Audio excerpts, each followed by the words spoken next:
Hello everyone, so this is going to be a just casual playthrough, Campanella Extreme, playing Sandman this time, starting a little differently. I had a request in one of the videos that we do some sort of like meme type builds, like some more just general, just fun playstyle builds, not so much meta stuff, just things that are just wacky and can kind of work. One of the builds I requested was a status effect type build. Now, statuses are mainly used as global multipliers, so if you lean too heavily into them without worrying about your other stats, you're really not going to have a good time. Like, it's just, you're going to be basically multiplying nothing by something which just isn't ever going to give you value. But, long ago, before they brought out Mercy, and long before they brought out like some of these other powerhouse relics like powered high power rounds and stuff like that, status builds were kind of the go-to for most breakers, so they do work and they can work, it's just they're not going to be as fast as the conventional builds you see nowadays. With that being said, the lineup isn't great here. You can see I have Inferno Shotgun on, and I'm playing Sandman. He can start with the Inferno Shotgun, and the Inferno Shotgun could apply shock for us, so that's a shock debuff that we have available to us straight away from the gate. And then we come over to the relics, start with status effect target. This is probably the strongest relic in the game outside of Mercy. If we see Mercy, we'll pick it up in the shop still, but apart from that, this is the largest multiplier you'll find in the game. And then we have mini status effect shield. I call it mini status effect shield because it does the same thing as status effect target, just a little bit less, so it's 15% instead of 50. But it also requires you to have a shield active. Luckily, we're playing someone like Sandman, so we could have shields up pretty much all the time anyway. Got a bleed reactor. This is going to make it so after every 10 hits, be it weapon or skill based, you will apply a bleed effect to the enemy. To really make use of these type of reactors, you need weapons with projectiles, this being stuff like Gatling guns, venom rifles, or just anything with high fire rate to get it proccing often. Swords aren't too bad for this if you're playing someone like Liner. On someone like Sandman though, the Inferno Shotgun does hit multiple times per shot. It just shows it as beams. So this can be procced pretty consistently. On top of that, if we find a Venom Rifle, we'll probably end up dropping the Inferno Shotgun for a Venom Rifle. And to make both of those weapons work and not make you reload after each shot, we have thrown on a large magazine. So all in all, what we have available to us straight away from the start is Shock from the Inferno. That's a 65% multiplier from these. Then we have Bleed, so that's another 65% multiplier. And then we have Petrify from Sandman, which is another 65% multiplier. That's going to be some big damage once we get it down, and if we get some damage going for us in the run, it's going to be great. I haven't checked the boxes or anything yet, so I'm not quite sure what I'm going to be leaning into. Looking at this, we're going to be going more weapon-based anyway. Pick up critical power magazine. If we see any strong relics and strong weapons in the box, we'll pick them up and try something. If we see a shock reactor, that'd be great, because then that means I don't have to sit here with a Inferno Shotgun the entire time. Inferno Shotgun isn't bad. It's just not great. We'll pick up poison reactor, try and go towards status as fast as possible. Like I was saying, the Inferno Shotgun isn't bad. It was at one point like the best weapon to have in the game for weapon-based builds, just because of the fact shock status is really powerful. But in the past, shock status used to last forever. It didn't used to have a duration. So the Inferno Shotgun was just extremely powerful for that reason as well, whilst also hitting really hard. We're going to save and pick up this critical box afterwards. We're going to come in and try to obliterate. Now again, this boss lineup isn't fantastic considering we're starting with shock based weapons and most of our damage is going to be done in shock windows. We don't really want planet 3 and 4 to be here. They're both immune to shock, and then planet 1 and 7 are both immune to petrify, which if you know anything about Sandman, most of his damage comes from big petrify multipliers when you get your upgrades. But anything other than those bosses, we should be having a great time. So let's come in. We are starting with defense shred. I forgot to show the skills, so we're going to apply our defense shred, get our statuses applied, and as soon as those statuses are applied, you can see now we're going to be hitting much harder. Need to get a little bit of attack speed going in this build as well. Now that it is weapon based, attack speed becomes very important. Stop attacking whenever Polychopper goes silver like that. When Polychopper glows silver like that, when it kind of puts its front legs like huddled into itself and turns its carapace into being fully like titanium colored, it actually reflects damage back at you. I know I said I was going to pick up this critical box, but now thinking back on the relic setup we have, I should really take this necklace of giant strength instead. Yes, crit is going to be a very important stat and is going to be a very, very strong powerhouse in builds like Sandman, with Sandman and just breakers in general, but not having any attack power at all is just problematic. Plus, picking up Giant's Neck now means when we find Critical Defender later, we'll be able to really make use of that crit chance that can give us when we're taking damage. Toy worker wise, it's just my general toy worker. It hasn't got anything fantastic on it. It's just got some ignore armor, and it's got some what was the other things it's got on it, like crit damage and just some minor things I've upgraded. It is also giving me skill power. We're mainly taking it because it can shield us. Makes us pretty handy. Oh, and there we go. We can buy the crit box anyway. We are going to keep checking out all these weapons though, just in case like we find a weapon that double dips on status effect target to really like hone in on the status effects. We're also going to be picking up reactors when we find them. Now, the only reactor I'm not going to pick up in this run will end up being the petrification reactor, because we already have petrify from Sandman. We're going to come in. We should have some pretty nice damage here, as we just picked up that multiplier as well. So we're going to come in, put down defense shred, do some damage, get the statuses up. Oh, it moved. Eagle. See, the damage isn't fantastic. We would much prefer Venom Rifle, but yeah, we'll have to make do with what we get. Pick up the critical box. I know I have poison reactors, so picking up a Venom Rifle will be kind of counterintuitive now, but if we find a homing rifle or something that also has some decent stats on it, we can also take that. Anything that is either fast firing or hits multiple times is perfect for reactors. None of this is fantastic for a weapon-based build, but we will pick up the double, the diagonals, and this is going to make landing our petrifies a little bit easier on those bosses that have more movement speed. Nothing great. Now, the freezer rifle, unfortunately, is just a worse version of the standard rifle, and the standard rifle is pretty bad at best. This weapon is mainly here if you were playing a supportive role, so if they ever buff this weapon's damage, it'll be fantastic. You can get some good damage from a freezer rifle if it's got some really good rolls on it. So if you've got like status effect target plus some crit damage and some attack speed on it, it can end up doing some big pumps. But in general, you're just not going to have a good time if you try to use it as a main DPS weapon and it's not grossly rolled. Same with the Lancer rifle. The Lancer rifle is just not fantastic. It will help you shred the early planets, but as soon as you get to those tankier planets, you're just really going to have a bad time if you're trying to run a Lancer rifle. Is the boss free, right? Yeah, so we can roll once more and then look at the box afterwards. Nothing fantastic. This double shotgun does have shock reactor on it, but it doesn't fire fast enough to really be useful. Missile rifle's not too bad, but the gimmick of the missiles does hinder it. It does less damage. So most of the damage from a missile rifle comes when the missiles proc. If the missiles never proc, then you're just doing less damage, and the RNG of that just makes it not a very ideal weapon. Homing rifle is good though. We do like the Pew Pew 9000, as the bouncing shots will apply our reactors pretty consistently. Nothing fantastic. We're just gonna have to save and go to the next floor. We are fighting Cyclops now. We are gonna lose some damage here because we're just not going to have shock, and shock is a powerful status to be missing, and we can't bleed as well, so we're actually missing a 130% multiplier right now. 65% for the shock, 65% for the bleed. Should really kill these side bots whilst waiting for the middle bot. That way we can reduce the amount of healing it's about to receive. Go and petrify this one. Move down here. Perfect dodge. Oh, I didn't get the perfect dodge. Oh well. Now, we're not going to be speedrunning this. If it turns into a speedrun, cool, but there's no way a status build, it takes too long to ramp to be doing big damage, is ever going to be able to compete with the just raw damage in the powerhouses of stuff like Mercy builds nowadays.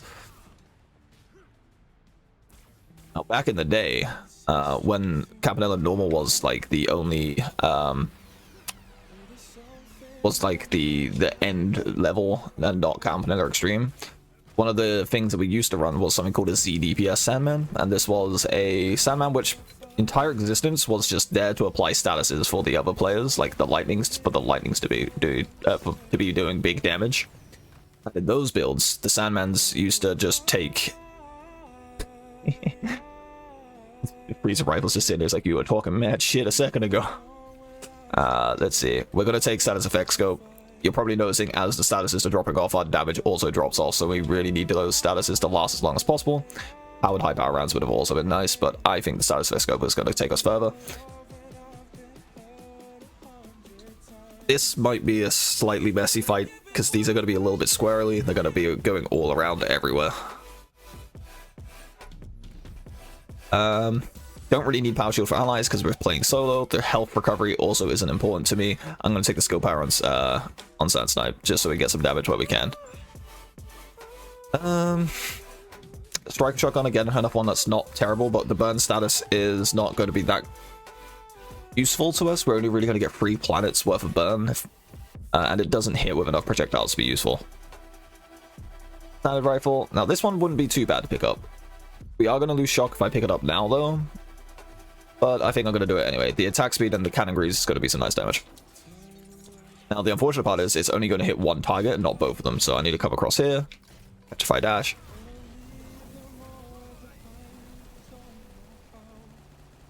You can see this is the issue now with status builds, is you don't have the raw damage to accelerate you forward. It's all multiplier based. But most of our damage on the later bosses is mostly going to come from poison. Poison does percentages, couple percent of enemy max HP as damage per stack. So if you have it stacked up to 5 times, it's going to be doing a lot of damage for you by the time you get to Rodion. Which we were fortunate not to get armor like Hex in this run. Hex would be a big problem for us. Let's take Shock Reactor. That's going to help. I didn't even notice that in the cube a second ago. The Shock Reactor is going to be great. We just retrieved that shock we just left on the floor, basically. That's going to be huge. Shock is a Pseudo armor shred by itself as well, plus a 50% multiplier. Sniper rifles, they just don't hit often enough, but they can do some big chunks. None of that really attracts me. See, this type of roll is something that I was on about before. We would love to see this on something like a Venom Rifle and not a Striker Shotgun. Striker Shotgun just doesn't hit often enough for us to really make use of the reactors otherwise. And the immunity to all status effects that you see on there as well stops us from hurting ourselves with Necklace of Giant Strength, which is not ideal when we're going to be looking for critical defender going forward. Take Power Shield cooldown. Come forward. Start shooting to apply the reactors. Do what we usually do in speedruns anyway. It's going to be more efficient. We'll just pump in some damage where we can. See, the damage isn't terrific, but by no means is it hindering us from killing the boss. Still managed to skip the phase, which is the important part of this. Run up behind.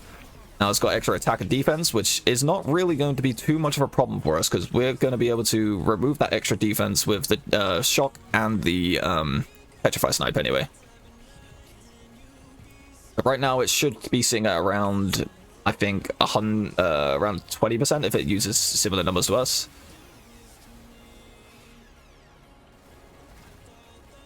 Petrify again. Try and squeeze out some damage before we go into that last phase.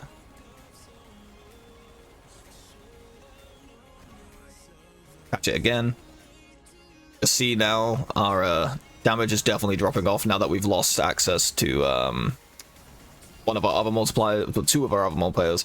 If you didn't know as well, all the gears are immune to bleed just innately. None of the gears, none of these Arctic gears, Hades gear, like none of those can actually get bled, which is a problem. Bleed is a minor multiplier plus also a bigger multiplier when it comes to our reactors. Nothing fantastic here. But a shotgun won't be too bad to pick back up again. Think. Burn reactor again, like I said, is going to be useless. We're only going to really get to use it for Mammoth and Stand Shark. Even though this is a status build, the status isn't going to do anything for us once we get to planet 8 and 9, as they're going to be immune to burn. So I don't really want to invest in something that's just not going to be useful. Now, this upgrade here that you see, the perfect dodge, is counterintuitive. You do not need this. The 100% crit it says it offers, you get anyway. So it's like Sandman already gets 100% crit when you perfectly dodge. So all this upgrade really does for you is create that tornado that pulls things in. We'll take the ×2 grenades just in case we manage to find the grenade upgrade as well at some point, where it lets us debuff enemies that stand inside it. That's a lot of mess. Roll. What's this Venom Rifle got? Positive effect duration. Not fantastic. Oh, it's got mini status effect scope. Mini status effect shield. Yeah, we'll pick this up after the fight then. This is going to be very nice. Unironically, Venom Rifle is going to do a lot of the heavy lifting now if we pick this up. This is going to be a slightly messy fight. I apologize in advance. So, with this, wait for the smash. 3, 2, 1. Now we're going to have to ramp it down. You're going to see Bleed Reactor is going to proc in a second. It's going to do a big chunk for us. There it is. Dash to repetrify. Sand Snipe to reapply the defense shred. Big bleed chunk.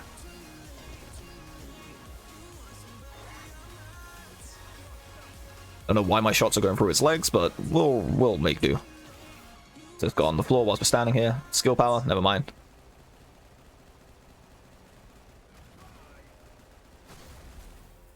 Make sure to dodge and get the iframe. You saw it said invincible there. Even though I didn't technically perfectly dodge, I still didn't take the damage because I was in that immunity frame from dodging in the first place.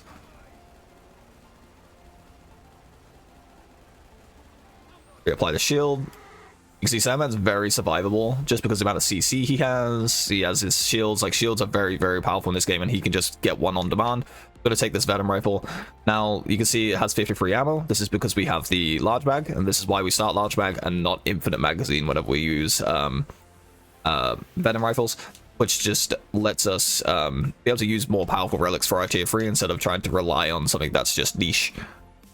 Still nothing fantastic. I should really be picking up some of this cooldown stuff, but I'm really trying to find some more status related things. Like, all I would realistically find now would be like petrification reactor or burn reactor, and I don't want either of those. What I would really like to see is like some attack power increases and some weapon damage increases. Take cooldown. Gold Tooth's fine. Gold Tooth is just a multiplier for standing close. We take those. Roll once. Again, infinite magazine. It's just redundant. We don't need it. The problem with infinite magazine based builds, the only builds really I can highly recommend using infinite magazine on would be builds when you're playing stuff like Uzi and you're trying to go like assault handgun type builds. That's the main way you get use out of these relics. Anyone else really, you get you can usually have upgrades that reload your weapons for you, or you just put large mag in and it does a better job. Like, it's just redundant. The quality of life it gives is not worth the slot you're giving up. This is going to be a pretty long fight. Gonna put that one out there now. As you can see now, we have the free bolts coming from the Venom Rifle. This is going to apply our statuses much faster for us.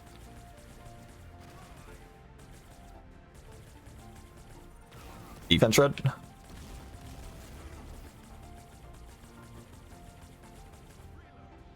Step to the side, dash down.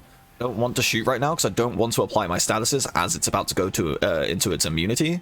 And if it goes immune while statuses are applied and then the statuses drop off, we're just wasting a diminishing return. So we're going to wait out the phase where it's going to be immune and do damage afterwards instead. So like here, for example, try and get close and freeze it.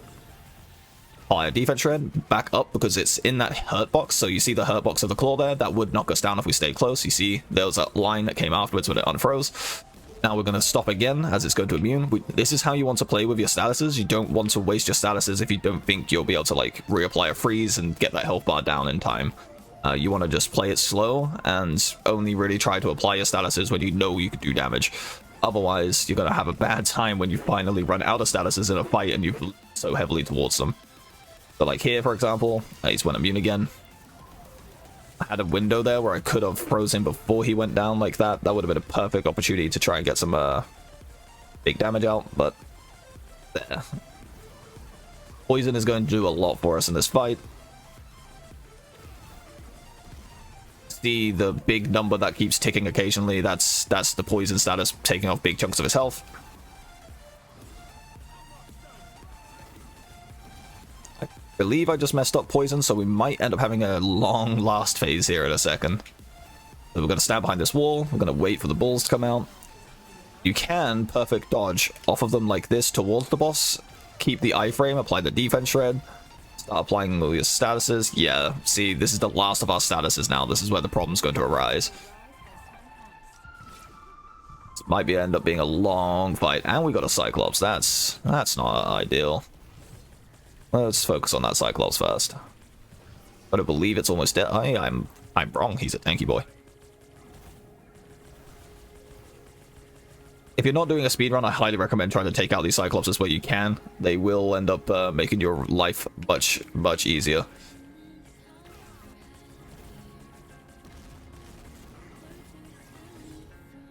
Oh, I didn't have a dash charge. That was up.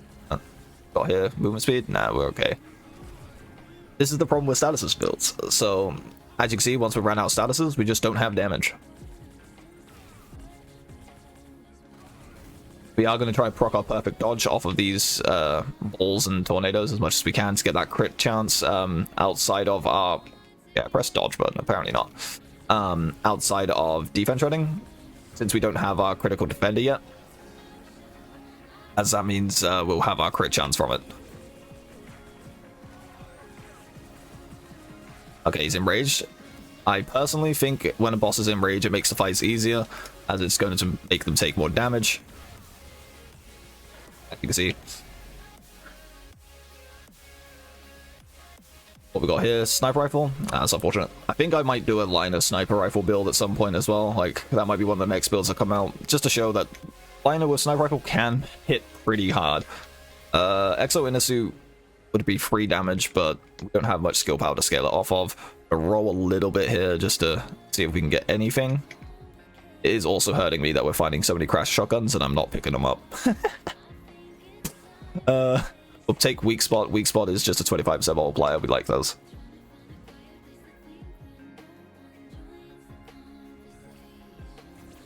But now we're back to using our petrify multiplier, and all of our multipliers are important to us, so you know. Crit damage, this is going to be huge. We could take the weapon power, but I personally don't like the nades petrifying. I like to throw my nades quite often, which if I end up petrifying my grenade, you don't actually get the extended petrification duration increase that you get from the sand snipe upgrades, which I don't think we actually have yet, do we? Oh wait, no, of course we do. We have it on this. Yeah, if you petrify your grenade or your dash, you don't get the extended duration from your sand snipe until after that petrify that you applied falls off. So we much prefer to pick up stuff like crit damage from your shield. Again, burn reactor is not going to be useful. The last planets that we have available to us are both burn immune. We'll roll a little bit. We'll pick up crit dodge greaves after this then. We need to get that crit chance going. Do what we usually do, come in, petrify dash this one, wait for the slam, 3, 2, 1, sand snipe, and hope something happens with our damage here. We've got to really hope that the shots from this line venom rifle isn't going to gimp us. Reapply the defense shred. So you can see the ones bouncing on the back one. We don't want that to be happening. We want it all to be hitting this front one. Oh, I thought I dodged down far enough, but I didn't.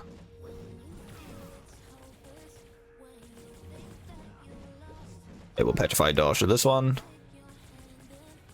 Did die pretty quick. We just got that crit from the dodge. Another venom rifle on the floor. Reapply this.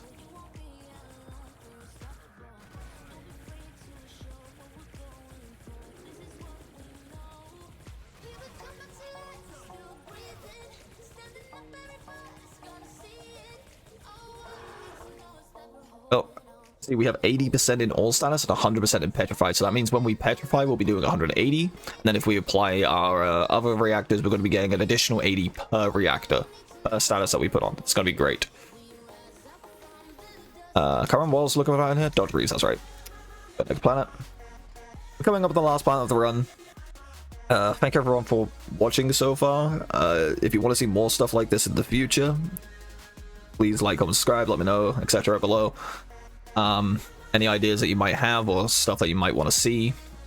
I will be trying to put out as much Anvil related stuff as I can. Sorry. Poison Greaves. I highly recommend that you never buy these.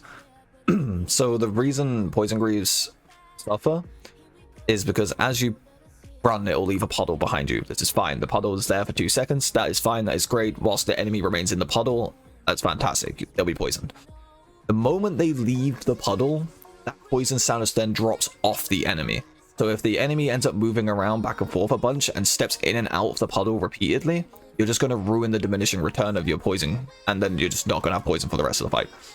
Very, very bad. The only time you really want to pick this up is if you're playing in a Z DPS build, and you don't have a poison reactor available to you, and you can perma CC the boss and then run circles over the top of it to, like, guarantee that they'll stay inside it. We used to do this in the past. Personally, I would just steer clear of this relic completely now. It's too much of a hindrance to your gameplay for it to be useful. Roll a little bit. Or roll once more, I can still afford a tier 3. Nothing fantastic. We'll pick up critical greaves just to get a little bit more crit whilst we're going.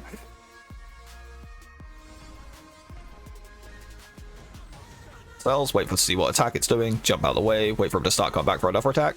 Like that. You saw him twitch a little bit. He should be in an attack animation right now. Throw down as much damage on top of him as we can. There's that bleed proc.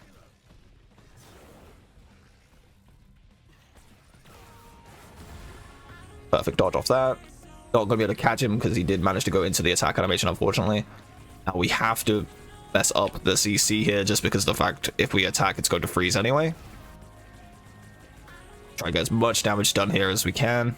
You can see the bleed and the poison are doing big work for us right now. Like, bleed and poison are big powerhouses when it comes to this, when it comes to statuses. Now, we're going to stop attacking. We do not want to apply any statuses right now. We want to be able to save all the statuses we can for the next phase. The next phase is going to be the problem phase. If it's super armor bugs, it's unfortunate, but luckily we have shock and defense shred to try and help compensate for that.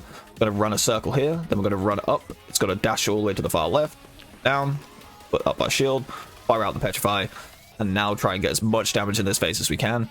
It did super armor bug though. You can see the minuses. We have so many different ways of doing defense shred and multipliers on the boss. There's no way that should be a minus at this point.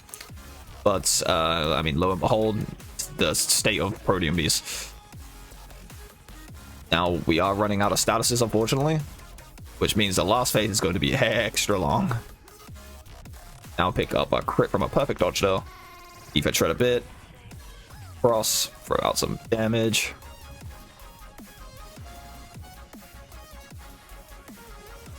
Okay, run to the middle of the room so we can deal with these jumps a little bit easier. 1, 2, 3, 4, 5, 6. Perfect dodge. Oh, I missed the ball and actually ended up killing myself almost.